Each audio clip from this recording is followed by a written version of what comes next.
कृषक आंदोलन से आप क्या समझते हैं? भारत में कृषक आंदोलन पर एक निबंध लिखी है।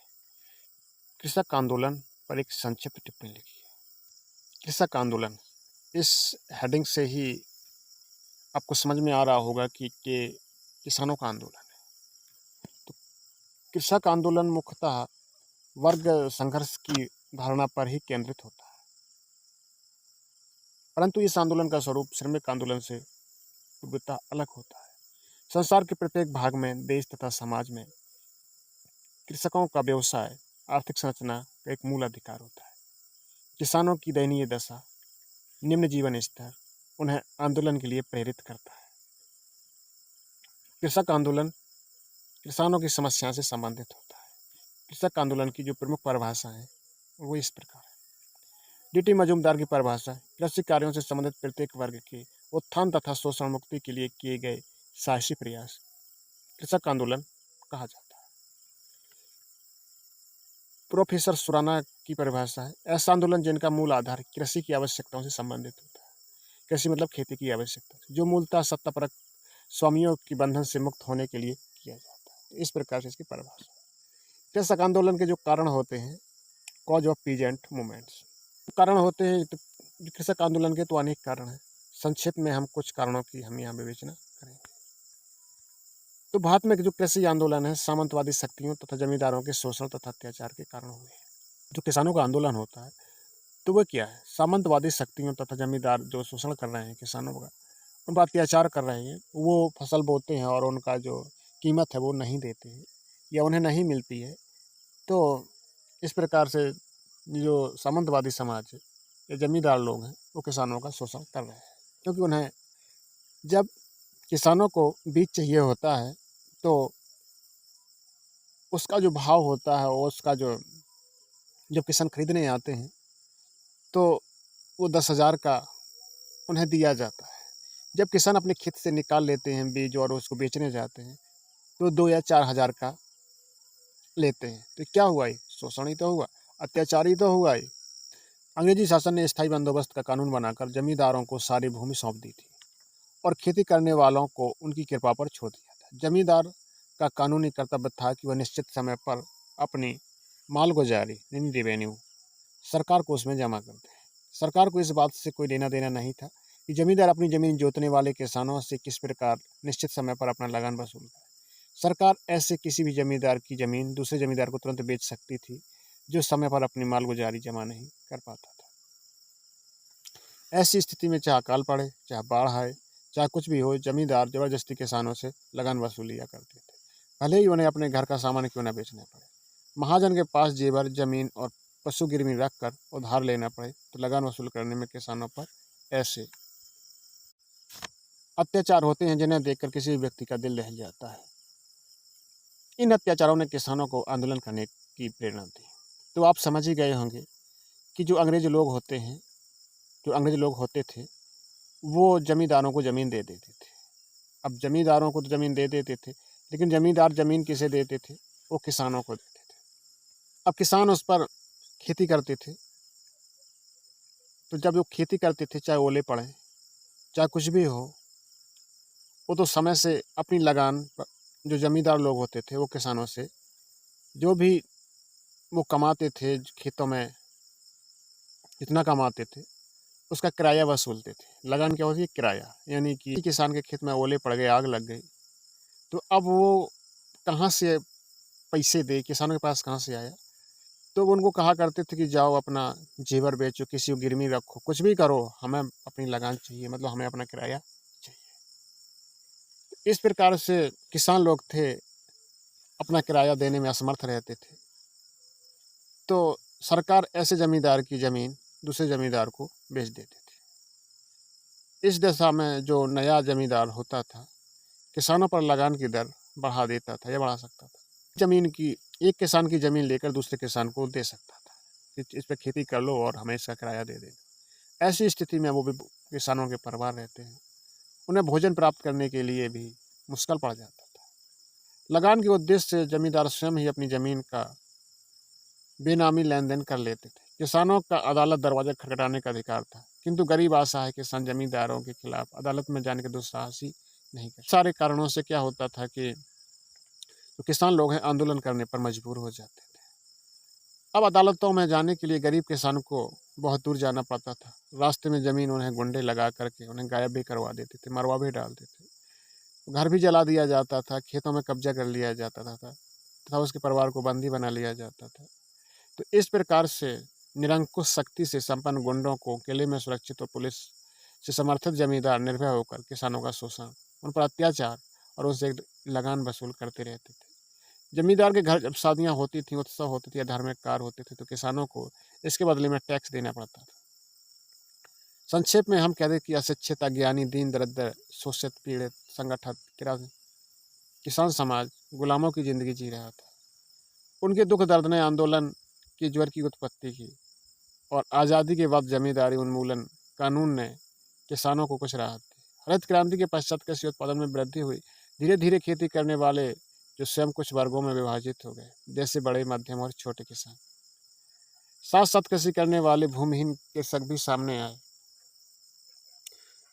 कृषि उत्पादन बढ़ने पर भी जब देश भर में अन्य वस्तुओं की कीमतें बढ़ने के बावजूद भी कृषि उत्पादन की कीमतें कम थीं। इससे किसान को आर्थिक हानि होती थी। मतलब क्या था कि जो किसान अपना कृषि उत्पादन करता था उसकी कीमतें बहुत कम थी। जब वो लेने जाता था उनसे तो उनकी कीमतें ज़्यादा हैं, किसान जब बेचने जाता तो उसकी कीमतें कम होती थी, इसलिए किसानों को आर्थिक हानि होती थी। पुलिस और अदालत किसानों की सहायता करने के स्थान पर उसका दमन और शोषण करते थे।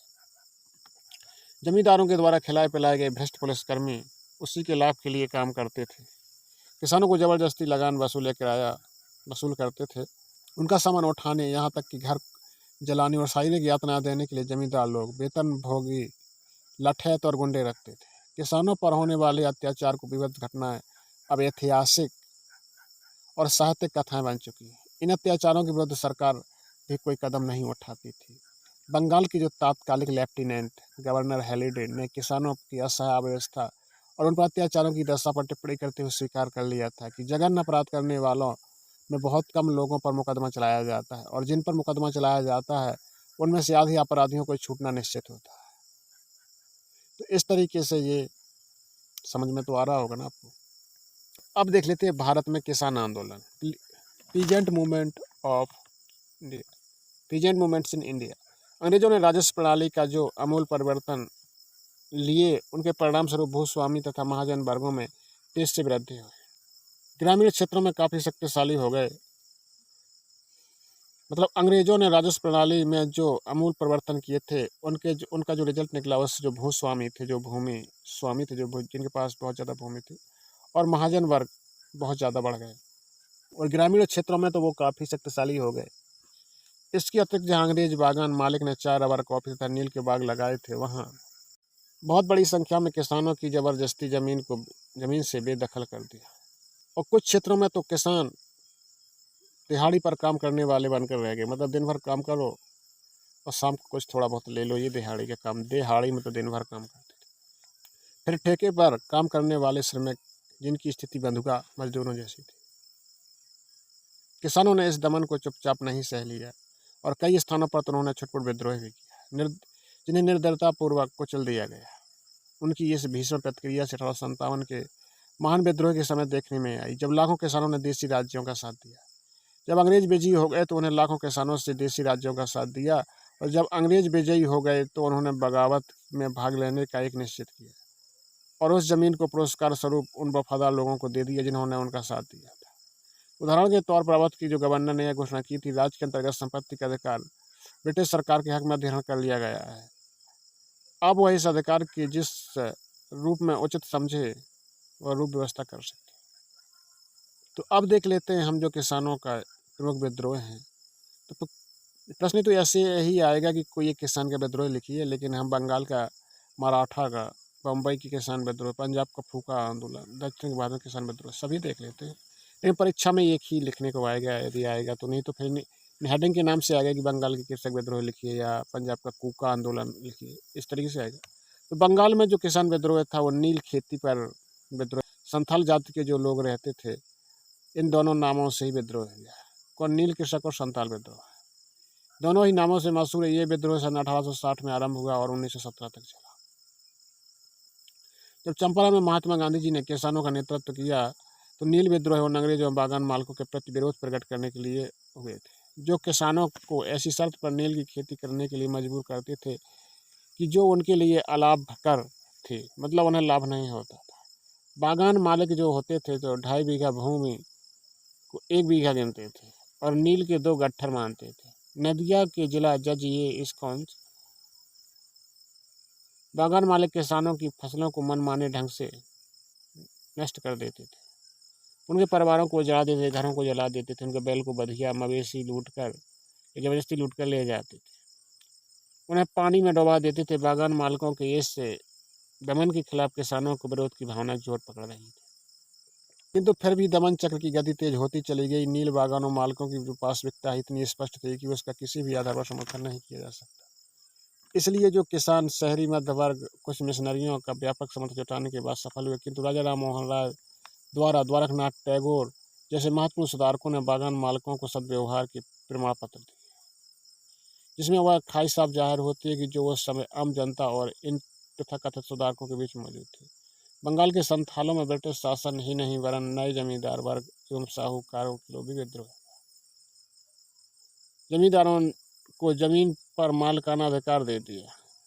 इस तरीके से ये पंजाब के किसानों का आंदोलन। इसी प्रकार पंजाब के किसान भी अपनी जमीन पर साहूकारों को तेजी से कब्जा होते जाने की वजह से वो उत्तेजित थे। 19वीं सदी में 7वें दशक के खेतों में रेहन रखे जाने की संख्या चौंकाने की हद तक काफी बढ़ गई थी।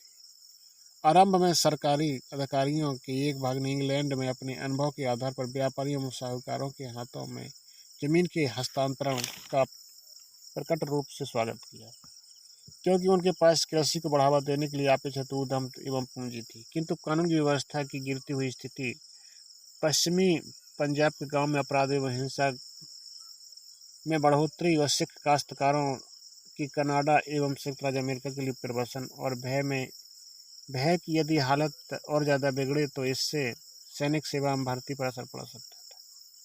ये कुछ ऐसे उदाहरण थे जिन्होंने अंग्रेज अधिकारियों को फिर से सोचने पर मजबूर कर दिया। इसके तहत कृषि में धन निवेश करने के लिए दृष्टि से भी साहूकारों को विशेष उपयोगी नहीं पाया, क्योंकि उनमें से ज़्यादातर साहूकार ऐसे थे जो केवल लगान और भारी ब्याज पर कर्ज देकर ही संतुष्ट होते थे। अब है दक्षिण भारत में कृषक आंदोलन। 19वीं सदी के दौरान कृष्णा और गोदावरी डेल्टा और साथ ही कर्नाटक की रॉयल सीमा पर भी किसानों ने नई लगान व्यवस्था के खिलाफ विद्रोह किया। उन्होंने अनाप शनाप लगान वसूली, साहूकारों के शोषण और सिंचाई साधनों की कमी के खिलाफ आवाज उठाई थी।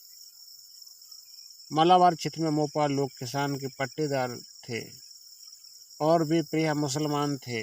उन्होंने जमींदारों एवं साहूकारों के खिलाफ विद्रोह किया जो प्रायः हिंदू थे। यहाँ भी कृषक आंदोलन का संप्रदाय रंग दे दिया गया। मोपालों ने कई बार विद्रोह किया।